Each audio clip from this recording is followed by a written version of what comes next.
సాధారణంగా మనం ఒక యంత్రం గురించి మాట్లాడుకునేటప్పుడు అందులో ఒక ఇంజిన్, కొన్ని పంపులు, రబ్బర్ పైపులు, కరెంటు వైర్లు ఉంటాయని ఊహిస్తాం కదా.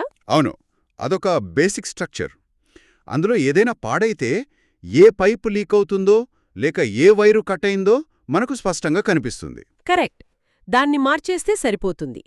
కాని మన మానవ శరీరాన్ని, ముఖ్యంగా కార్డియోవాస్క్యులార్ సిస్టమ్ అంటే రక్త ప్రసరణ వ్యవస్థను ఒక యంత్రంతో పోలిస్తే మాత్రం మన అంచనాలన్నీ తారుమారవుతాయి.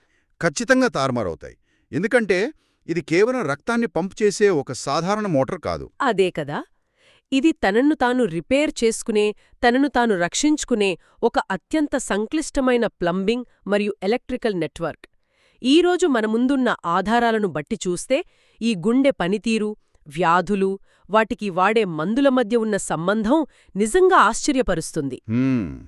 ఈ డీప్ డైవ్లో మనం అర్థం చేసుకోవాల్సిందేంటంటే ఈ రక్తపోటు, రక్త పరిమాణం మరియు శరీరంలోని రసాయనాల ఆట వెనుక అసలు ఏముంది అనేది. అవును.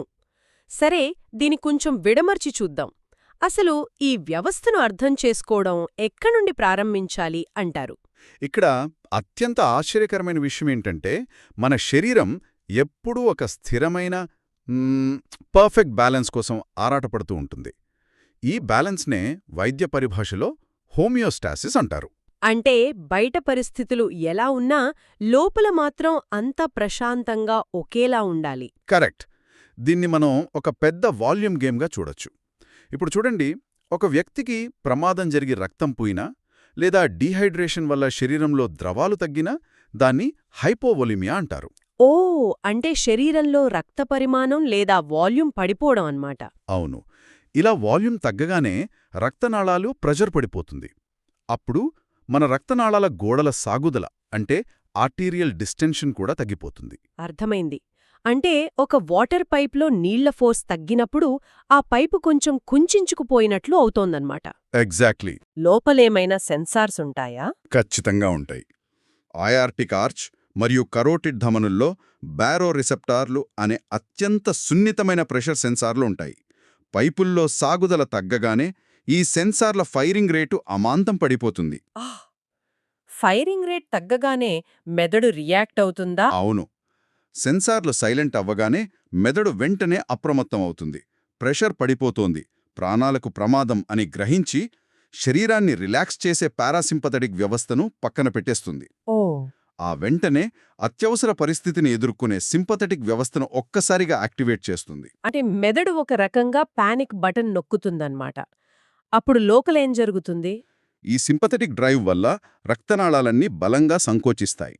గుండె కొట్టుకునే వేగం మరియు గుండె పంప్ చేసే ఫోర్స్ అమాంతం పెరుగుతాయి. ఇదంతా ఉన్న కొద్దిపాటి రక్తాన్నైనా వేగంగా పంప్ చేసి ప్రెషర్ను మెయింటైన్ చేయడానికే కదా? అవును. వాల్యూమ్ వేగపోయినా సర్వైవ్ అవ్వాలి కాబట్టి. అదే సమయంలో రక్త పరిమాణం తగ్గడం వల్ల గుండెపై గదులైన కర్ణికల సాగుదల కూడా తగ్గిపోతుంది. కర్ణికలు అంటే ఏట్రియా కదా, అవి తగ్గితే ఏమవుతుంది? దానివల్ల గుండె నుండి విడుదలయ్యే ఏట్రియల్ నాట్రియురేటిక్ పెప్టైడ్, అదే ఏఎన్పి అనే హార్మోన్ ఉత్పత్తి పడిపోతోంది. ఈ హార్మోన్ అసలు పని మూత్రం ద్వారా ద్రవాలను బయటకు పంపడం. అంటే అది తగ్గింది కాబట్టి శరీరం తనలో ఉన్న ప్రతి నీటిబొట్టును దాచుకోవడం మొదలుపెడుతుంది. కరెక్ట్. బయటకు వెళ్లే ద్రవాలను ఆపేస్తోంది. ఇదొక అద్భుతమైన ఆటోమేటిక్ ఫీడ్బ్యాక్ లూప్ లాగా ఉంది. ఏమాత్రం ఆలోచించకుండానే శరీరం తనను తాను కాపాడుకోవడానికి ఇన్ని పనులు చేస్తోంది. సరే, ఇలా హైపోవొలేమియా ఉన్నప్పుడు ఆస్పత్రిలో ఐవీ ఫ్లూయిడ్స్ అంటే సెలైన్ లాంటి ద్రవాలను ఎక్కిస్తాను కదా? అవును, వాల్యూమ్ రీప్లేస్ చేయడానికి. అప్పుడేం జరుగుతుంది? ఒక ఎండిపోయిన నీటి పంపుకు మళ్లీ పైనుంచి నీళ్లు పోస్తే అది ఒకేసారి ఫోర్స్గా కొడుతుందే, అలా గుండె కూడా రియాక్ట్ అవుతుందా? ఆ అనాలజీ చాలా బావుంది. దాని వెనుక ఒక ఖచ్చితమైన మెకానిజం ఉంది. దాన్నే ఫ్రాంక్ స్టార్లింగ్ మెకానిజం అంటారు. మనం ఐవీ ఫ్లూయిడ్స్ ఇచ్చినప్పుడు ఇంట్రావాస్కులర్ వాల్యూమ్ పెరుగుతుంది. అంటే రక్తనాళాల్లో ద్రవం పెరుగుతుంది. అవును. దీనివల్ల గుండె ఎడమ జెట్రికలోకి అంటే లెఫ్ట్ వెంట్రికల్లోకి తిరిగి వచ్చే రక్తం పెరుగుతుంది. దీన్నే ప్రీలోడ్ అంటారు. ఈ ప్రీలోడ్ పెరగడం వల్ల గుండె కండరాలు బాగా సాగుతాయి.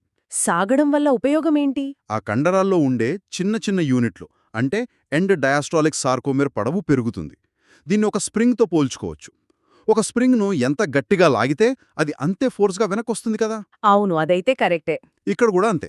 గుండె కండరాలు సాగినప్పుడు అవి మరింత శక్తివంతంగా సంకోచిస్తాయి. ఈ అదనపు ఫోర్స్ వల్ల ప్రతి గుండె కోతకు బయటకు వెళ్లే రక్త పరిమాణం అంటే స్ట్రోక్ వాల్యూమ్ పెరుగుతుంది. తద్వారా మొత్తం కార్డియాక్ అవుట్పుట్ పెరిగి పేషెంట్ పరిస్థితి కుదుటపడుతుంది. ఈ స్ప్రింగ్ అనాలజీతో విషయం చాలా స్పష్టంగా అర్థమైంది. అయితే ఇక్కడే నాకు ఇంకో ప్రశ్న వస్తోంది. తీవ్రంగా రక్తం కోల్పోయినప్పుడు వచ్చే దాన్ని హైపోవలిమిక్ షాక్ అంటాం. మరి ఇన్ఫెక్షన్ వల్ల వచ్చే సెప్టిక్ షాక్కి దీనికి తేడా ఏంటి? పేర్లు ఒకటే అయినా ఈ రెండు పరిస్థితుల్లో లోపల జరిగే యుద్ధం పూర్తిగా భిన్నంగా ఉంటుంది. ఎలా భిన్నంగా ఉంటుంది? రెండు పరిస్థితులను మనం షాక్ అని అంటాం కదా. కానీ సెప్టిక్ షాక్ వచ్చినప్పుడు మనిషి ఒంట్లోంచి ఒక చుక్క రక్తం కూడా బయటకు పోదు. మరెందుకు అది అంత ప్రమాదకరం? మంచి ప్రశ్న. హైపోవొలెమిక్ షాక్ వచ్చినప్పుడు central venous pressure, cardiac output దారుణంగా పడిపోతాయి. దీన్ని తట్టుకునేందుకు రక్తనాళాలు విపరీతంగా సంకోచించి సిస్టమిక్ వాస్క్యులర్ రెసిస్టెన్స్ అంటే ఎస్వీఆర్ను అమాంతం పెంచుతాయి. ఓ, కాపాడటానికి ప్రయత్నిస్తాయి. అవును. కాని రక్తం లేకపోవడం వల్ల అవయవాలకు ఆక్సిజన్ అందక కణాలు ఉక్కిరిబిక్కిరి అవుతాయి. ఈ పరిస్థితుల్లో కణాలు శక్తి కోసం లాక్టిక్ యాసిడ్ను విడుదల చేస్తాయి. దీనివల్ల లాక్టిక్ అసిడోసిస్ వస్తుంది. అదే మెటబాలిక్ అసిడోసిస్ అంటారు కదా. అవును. ఈ ఆమ్లత్వాన్ని బ్యాలెన్స్ చేయటానికి ఆ వ్యక్తి చాలా వేగంగా గాలి పీల్చుకుంటాడు. దాంతో కార్బన్ డయాక్సైడ్ బయటకు వెళ్ళిపోయి రెస్పిరేటరీ ఆల్కలోసిస్ ఏర్పడుతుంది. అంటే ప్రాణవాయువు అందక కణాలు ఆమ్లాలను ఉత్పత్తి చేస్తే ఊపిరితిత్తులు దాన్ని కవర్ చేయడానికి ప్రయత్నిస్తాయి అన్నమాట. సరే, మరి సెప్టిక్ షాక్ పరిస్థితేంటి? ఇక్కడే అసలైన ట్విస్ట్ ఉంది. సెప్టిక్ షాక్లో రక్తం తగ్గదు. కానీ ఇన్ఫెక్షన్ వల్ల విడుదలయ్యే టాక్సిన్స్ కారణంగా శరీరంలోని రక్తనాళాలన్నీ విపరీతంగా వ్యాకోచిస్తాయి. ఓ, అంటే రక్తనాళాలు వదులుగా మారిపోతాయా? కరెక్ట్. దాంతో ఎస్వీఆర్ పూర్తిగా పడిపోతుంది. పైపులన్నీ అకస్మాత్తుగా రెట్టింపు సైజుకు మారిపోతే నీటి ప్రెషర్ సున్నాకెలా పడిపోతుందో అలా జరుగుతుంది. సిరలు కూడా బాగా లావుగా మారడం వల్ల రక్తమంతా అక్కడే నిలిచిపోయి సెంట్రల్ వీనస్ ప్రెషర్ పడిపోతుంది. అంటే రక్తం గుండెకు తిరిగి వెళ్లదన్నమాట. అవును. దీన్ని బ్యాలెన్స్ చేయటానికి గుండె మరింత వేగంగా పనిచేసి కార్డియాక్ అవుట్పుట్ను పెంచుతుంది. ఒక్క నిమిషం, ఇక్కడే నాకో విషయం అర్థం కావట్లేదు. గుండె వేగంగా పనిచేసి కార్డియాక్ అవుట్పుట్ పెరిగితే అవయవాలకు ఆక్సిజన్ బాగానే వెళ్ళాలి కదా. మళ్ళీ సమస్య ఎక్కడొస్తుంది? ఇది వినడానికి వింతగా అనిపించినా దీని వెనుక ఒక లాజిక్ ఉంది. రక్తం చాలా వేగంగా అతి తక్కువ ప్రెషర్తో ప్రవహించడం వల్ల కణజాలాలకు ఆ రక్తంలోని ఆక్సిజన్ను గ్రహించడానికి తగినంత సమయం దొరకదు. అంటే రక్తం అలా వచ్చి ఇలా స్పీడ్గా వెళ్ళిపోతుందన్నమాట. కరెక్ట్. దీన్నే ఇన్కంప్లీట్ ఆక్సిజన్ ఎక్స్ట్రాక్షన్ అంటారు. కణాలు ఆక్సిజన్ తీసుకోలేదు కాబట్టి సిరల్లో తిరిగి గుండెకు చేరే రక్తంలో ఆక్సిజన్ శాతం చాలా ఎక్కువగా మిగిలిపోతుంది. అంటే మిక్స్డ్ వీనస్ ఆక్సిజన్ సాచురేషన్ అసాధారణంగా పెరుగుతుంది. ఇదొక డేంజరస్ సిగ్నల్. అంటే రైలు స్టేషన్లో ఆగకుండా చాలా వేగంగా వెళ్ళిపోతే ప్రయాణికులు ఎలా ఎక్కలేరో ఆక్సిజన్ కూడా కణాల్లోకి వెళ్లలేదన్నమాట. అద్భుతమైన కాన్సెప్ట్ ఇది. అవును. పైగా ఈ సెప్టిక్ షాక్లో ఇన్ఫెక్షన్ కారణంగా విపరీతమైన జ్వరం రావచ్చు, అంటే హైపర్ధర్మియా, లేదా శరీరం తన నియంత్రణ కోల్పోయి పూర్తిగా చల్లబడిపోవచ్చు, అంటే హైపోధర్మియా. అర్థమైంది. మరి ఈ షాక్ పరిస్థితుల్లో పైపుల ప్రెషర్ను పెంచడానికి వాడే మందులు ఎలా పనిచేస్తాయి? ముఖ్యంగా మన ఆధారాల్లో నార్ ఎపినెఫ్రిన్ గురించి మాట్లాడుతున్నారు కదా. నారెపినెఫ్రిన్ అనేది చాలా శక్తివంతమైన మందు. ఇది ప్రధానంగా రక్తనాళాలపై ఉండే ఆల్ఫా-1 రిసెప్టార్లను తీవ్రంగా ప్రేరేపించి వాటిని సంకోచింపచేస్తుంది. దాంతో పడిపోయిన రక్తపోటు వెంటనే పెరుగుతుంది. ఇది గుండెను కూడా వేగంగా కొట్టుకునేలా చేస్తుందా? సిద్ధాంతపరంగా చూస్తే ఇది గుండెపై ఉండే బీటా-1 రిసెప్టార్లను కూడా యాక్టివేట్ చేసి హృదయ స్పందనను పెంచాలి. కానీ ఇక్కడే మన శరీరపు బారో రిసెప్టార్లు మళ్లీ రంగంలోకొస్తాయి. అంటే ఆ మెదడులోని సెన్సార్లా అవి మందుల ప్రభావాన్ని కూడా ఆపుతాయా? ఖచ్చితంగా. మనం మందు ఇచ్చి రక్తపోటును హఠాత్తుగా పెంచగానే బారో రిసెప్టార్లు ప్రెషర్ మరీ పెరిగిపోతోందని భావించి ఆటోమేటిక్గా ఒక రిఫ్లెక్స్ ద్వారా హృదయ స్పందన రేటును తగ్గించేస్తాయి. ఓ, అంటే బ్రేకులు వేసేస్తాయి. అవును. ఈ సహజమైన రిఫ్లెక్స్ ఆ మందు వల్ల జరగాల్సిన బీటా-1 ప్రభావాన్ని పూర్తిగా ఓవర్రైడ్ చేస్తుంది.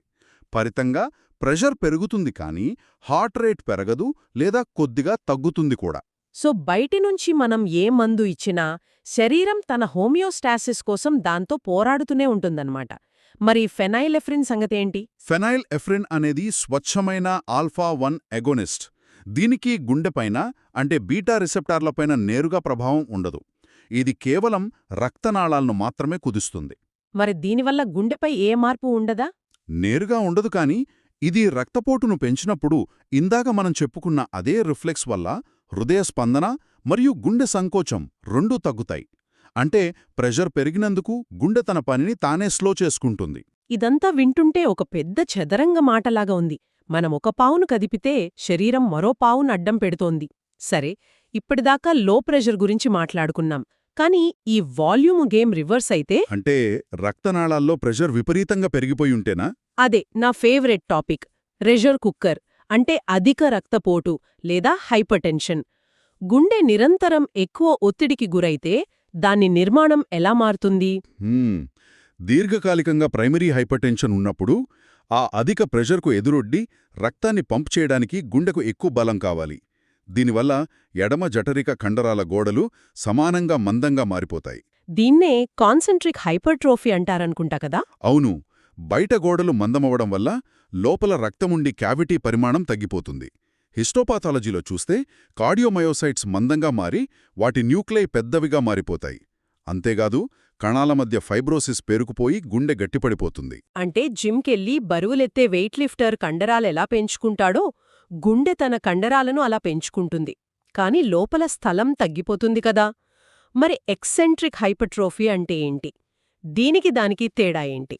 ఎక్సెంట్రిక్ హైపర్ట్రోఫీ అనేది ప్రెషర్ వల్ల రాదు, వాల్యూమ్ ఓవర్లోడ్ వల్ల వస్తుంది. అంటే రక్త పరిమాణం విపరీతంగా పెరిగిపోయినప్పుడు ఆ అదనపు రక్తాన్ని పంప్ చేయడానికి గుండె గోడలు సన్నబడి ఛాంబర్ సైజ్ ఒక బెలూన్లా పెద్దగా సాగుతుంది. సింపుల్గా చెప్పాలంటే కాన్సెంట్రిక్లో ప్రెషర్ ఎక్కువై గోడలు మందమవుతాయి, ఎక్సెంట్రిక్లో వాల్యూమ్ ఎక్కువై ఛాంబర్ సాగిపోతుంది. కరెక్ట్.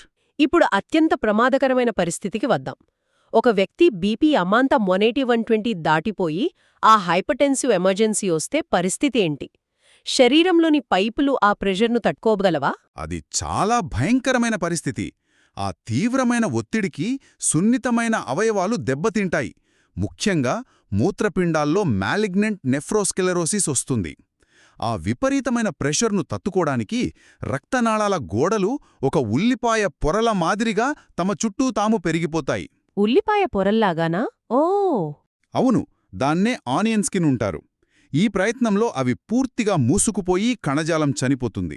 దీన్ని ఫైబ్రినాయిడ్ నెక్రోసిస్ అంటారు. అంతేకాదు, ఆ కుచించుకుపోయిన రక్తనాళాల గుండా ఎర్ర రక్త కణాలు వెళ్తున్నప్పుడు అవి పగిలిపోయి మైక్రో యాంజియోపతిక్ హిమోలైటిక్ అనీమియా వస్తుంది. కణాలు పగిలిపోవడం వింటుంటేనే భయంగా ఉంది.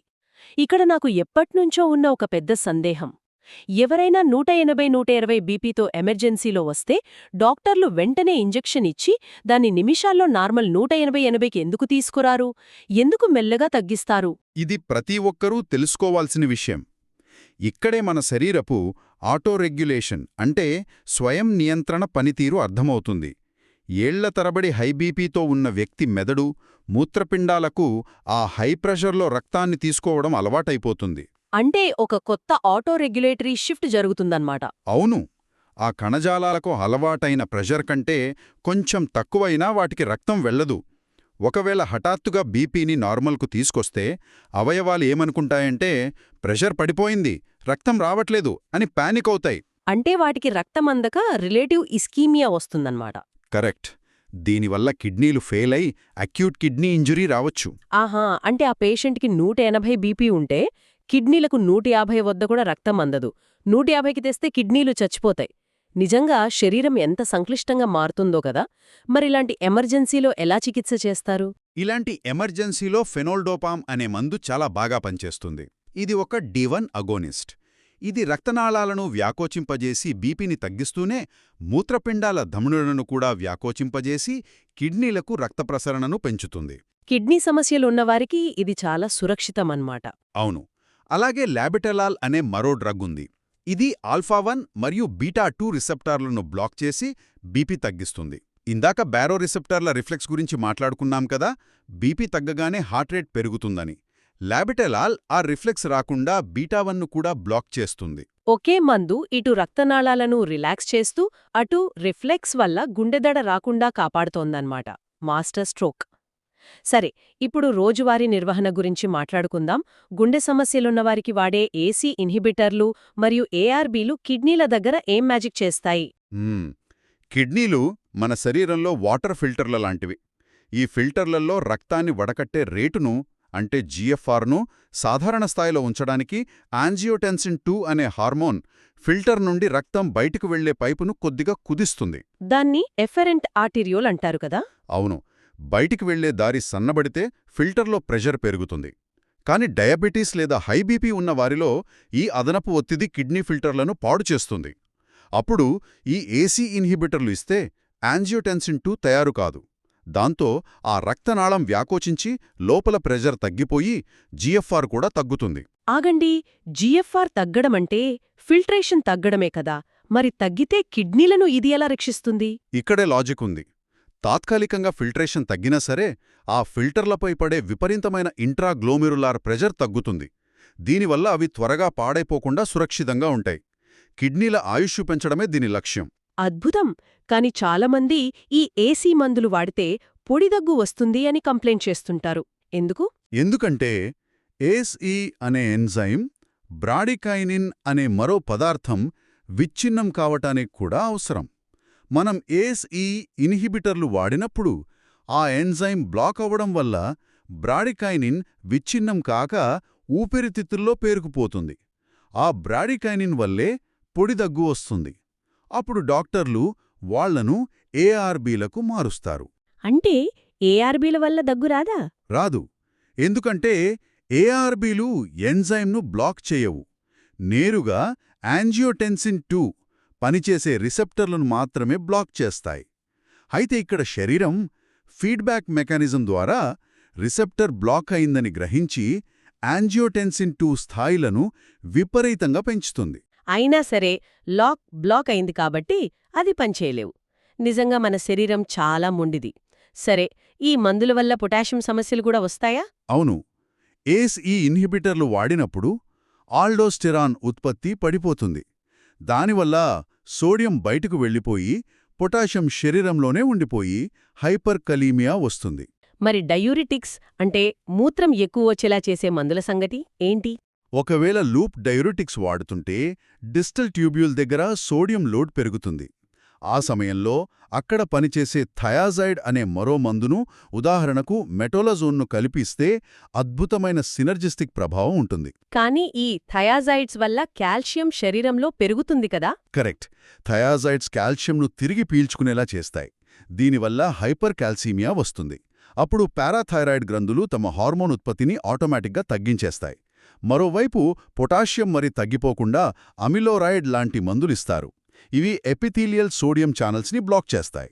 ఇదంతా వింటుంటే ఒక కెమికల్ ఫ్యాక్టరీలో వాల్వ్స్ ఆపరేట్ చేసినట్టుంది. మరి కాల్షియం ఛానల్ బ్లాకర్ల పనితీరు ఎలా ఉంటుంది? వాటిని సీసీబీలు అంటారు కదా? అవును. ఇవి కణాలపైన ఉండే ఎల్ టైప్ కాల్షియం ఛానల్స్ను బ్లాక్ చేస్తాయి.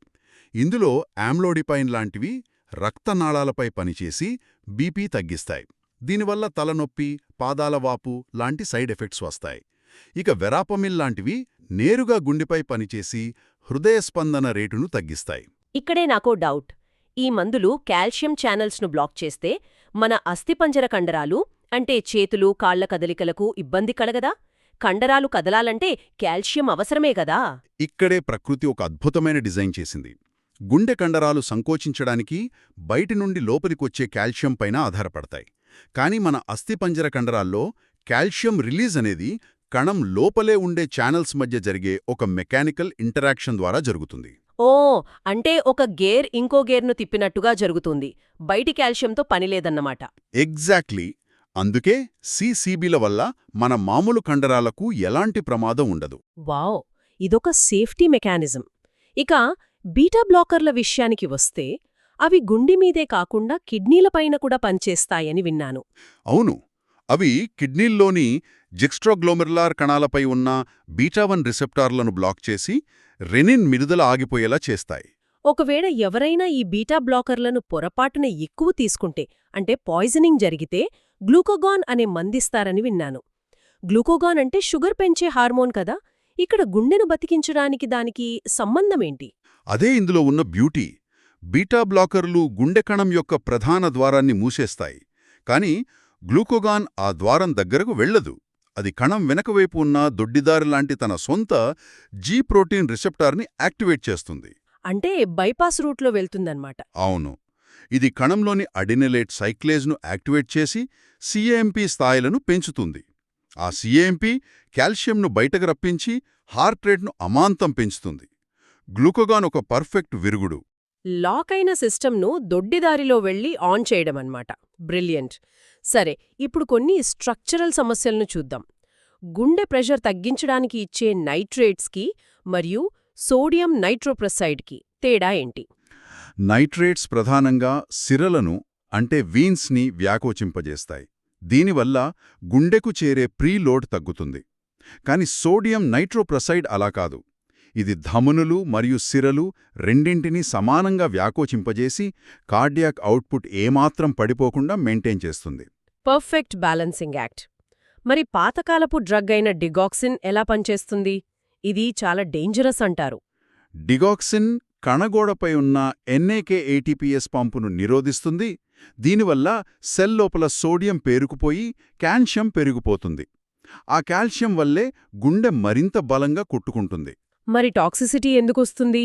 మోతాదు ఎక్కువైతే వికారం, వాంతులు వస్తాయి. ముఖ్యంగా ప్రపంచం పచ్చగా లేదా పసుపు రంగులో కల్పించడం అంటే కలర్ విజన్ చేంజెస్ వస్తాయి. అది ఎలక్ట్రికల్ సిస్టమ్ను దెబ్బతీసి ప్రాణాంతకమైన వెంట్రికులర్ అరిథ్మియాకు దారితీస్తుంది. కలర్ విజన్ మారడం చాలా వింతగా ఉంది. సరే, హార్మోన్ల విషయానికొస్తే థైరాయిడ్ సమస్యలున్న వాళ్లలో గుండె ఎందుకు విపరీతంగా కొట్టుకుంటోంది? హైపర్థైరాయిడిజం ఉన్నప్పుడు జీవక్రియల డిమాండ్ పెరుగుతుంది. థైరాయిడ్ హార్మోన్ రక్తనాళాలను వ్యాకోచింపజేస్తుంది. అదే సమయంలో గుండెపై సింపథెటిక్ వ్యవస్థలాగా పనిచేసి కార్డియాక్ అవుట్పుట్ను పెంచుతుంది. అందుకే పల్స్ ప్రెషర్ పెరుగుతుంది. వాళ్లల్లో ఆ దడ కనిపిస్తుంది. ఇప్పుడు స్ట్రక్చరల్ సమస్యలకొద్దాం. ఈ థర్డ్ హార్ట్ సౌండ్, అదే S3 సౌండ్ అంటే ఏంటి? 40 ఏళ్లు పైబడిన వారిలో ఇది ఎందుకొస్తుంది? ప్యాసివ్ ఫిల్లింగ్ సమయంలో సడన్గా వెంట్రికల్ కదలిక ఆగిపోతే ఒక డబ్ అనే శబ్దం వస్తుంది. అదే S3. 40 ఏళ్ల పైన వినిపిస్తే వారి గుండె చాంబర్ పెద్దదై సాగిపోయిందని అర్థం. ముఖ్యంగా మిట్రల్ రిగర్జిటేషన్ ఉన్నవారిలో ఇది కనిపిస్తుంది. ఇక హార్ట్ ఫెయిల్యూర్ వల్ల ఊపిరితిత్తుల్లో నీరు చేరితే ప్లూరల్ ఎఫ్యూషన్ అంటారు కదా, దాన్ని ఇన్ఫెక్షన్ కాదని ఎలా గుర్తిస్తారు? హార్ట్ ఫెయిల్యూర్ వల్ల రక్తంలోని ద్రవం బయటికి లీక్ అవుతుంది. దీన్ని ట్రాన్స్యుడేటివ్ అంటారు. ఇది కనుక్కోవడానికి లైట్ క్రైటీరియా వాడతారు. ఇందులో ప్రోటీన్ మరియు లాక్టేట్ డీహైడ్రోజనేజ్ అంటే LDH స్థాయిలు చాలా తక్కువగా ఉంటాయి. అదే ఇన్ఫెక్షన్ వల్లొస్తే అవి ఎక్కువగా ఉంటాయి. Very clear. ఇక ఆఖరి పాయింట్, ఎవరికైనా హఠాత్తుగా ఊపిరితిత్తుల్లో రక్తం గడ్డకడితే అంటే అక్యూట్ పల్మునరీ ఎంబాలిజం వస్తే కుడి వెంట్రికల్కి ఏమవుతుంది?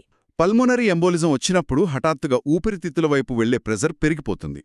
ఆ ఒత్తిడికి కుడి జఠరిక పనితీరు దెబ్బతింటుంది. అయితే ఇక్కడ గమనించాల్సిందేంటంటే ఇంత ప్రెజర్ పెరిగినా కుడి జఠరిక గోడలు మందంగా మారవు. ఎందుకు మారవు? ఇందాక హై బీపీలో మందంగా మారాయని చెప్పుకున్నాం కదా. ఎందుకంటే ఈ ఎంబోలిజం అనేది హఠాత్తుగా వచ్చింది కాబట్టి కండరాలను పెంచుకోవడానికి గుండెకు తగినంత సమయం దొరకదు. అప్పటికప్పుడు వాల్స్ లావు కాలేవు కాబట్టి ఆ ప్రెషర్కు గుండె ఫెయిల్ అవుతుంది. వావ్! ఇదంతా వింటుంటే మానవ శరీరం ఎంత సంక్లిష్టమైనదో అర్థమవుతోంది. ప్రతి క్షణం రక్తపోటును, వాల్యూమ్ను, రసాయనాలను ఎంతో ఖచ్చితత్వంతో బ్యాలెన్స్ చేస్తోంది. మనం వాడే ప్రతి మందు ఆ సిస్టంకు సహాయం చేయడమో లేదా బ్రేకులు వేయడమో చేస్తోంది అంతే. ఖచ్చితంగా. మనం ఈ శరీరపు మాతృకను అర్థం చేసుకోవడం ప్రారంభించాం మాత్రమే. ఇంకా తెలుసుకోవాల్సింది ఎంతో ఉంది. అవును. ఇదంతా విన్నాక నాకు ఆలోచన వస్తోంది. మనం వాడే మందులన్నీ బయటి నుండి రసాయనాలను పంపి మార్చడం పైనే ఆధారపడి ఉన్నాయి. దానివల్ల సైడ్ ఎఫెక్ట్స్ వస్తున్నాయి.